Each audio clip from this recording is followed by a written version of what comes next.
Rule number 1, अगर partnership agreement में लिखा हुआ है कि प्रॉफिट शेयरिंग रेशियो 3:2 बटेगा या 3:5 बटेगा तो वो रेशियो में बटेगा। और अगर एग्रीमेंट साइलेंट है तो इंडियन पार्टनरशिप एक्ट 1932 के हिसाब से प्रॉफिट इक्वल बटेगा irrespective of the capital. Interest on capital, salary and commission to a partner अगर एग्रीमेंट में जो भी लिखा हुआ है उसके हिसाब से मिलेगा। और अगर एग्रीमेंट साइलेंट है तो इंडियन पार्टनरशिप एक्ट 1932 के हिसाब से जाएंगे, जिसके हिसाब से कोई इंटरेस्ट, कोई सैलरी, कोई कमीशन नहीं मिलेगा। हाँ, अगर एग्रीमेंट में लिखा हुआ है इंटरेस्ट ऑन कैपिटल जैसे कि चार्ज है तो वो प्रॉफिट एंड लॉस अकाउंट में जाएगा।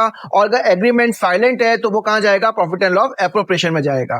Interest on drawing as per partnership agreement जो भी होगा वो फॉलो होगा। और अगर एग्रीमेंट साइलेंट है तो इंटरेस्ट ऑन ड्राइंग कभी नहीं मिलेगा as per Indian partnership act 1932। और हाँ, अगर एग्रीमेंट में जो भी लिखा हुआ इंटरेस्ट ऑन ड्राइंग वो हमेशा प्रॉफिट एंड लॉस एप्रोप्रिएशन में जाएगा, कभी भी प्रॉफिट एंड लॉस अकाउंट में नहीं जाएगा। इंटरेस्ट ऑन पार्टनर लोन हमेशा पार्टनरशिप एग्रीमेंट के हिसाब से मिलेगा। जैसे एग्रीमेंट में लिखा हुआ है 8 तो 10% मिलेगा। और अगर एग्रीमेंट में मेंशन नहीं है तो हम इंडियन पार्टनरशिप एक्ट 1932 के हिसाब से जाएंगे, जहां पे क्लियरली लिखा हुआ है इंटरेस्ट ऑन पार्टनर लोन मिलेगा 6% पर एनम। और ये चार्ज आइटम होगा और ये हमेशा प्रॉफिट एंड लॉस अकाउंट में जाएगा। अगर आपको अकाउंट्स का फुल कोर्स चाहिए तो नीचे टाइप करो कोर्स, मैं आपको लिंक भेज दूंगा, प्लस फ्री नोट्स भी आपको सेंड करूंगा। और फॉलो करो अकाउंट फंडा।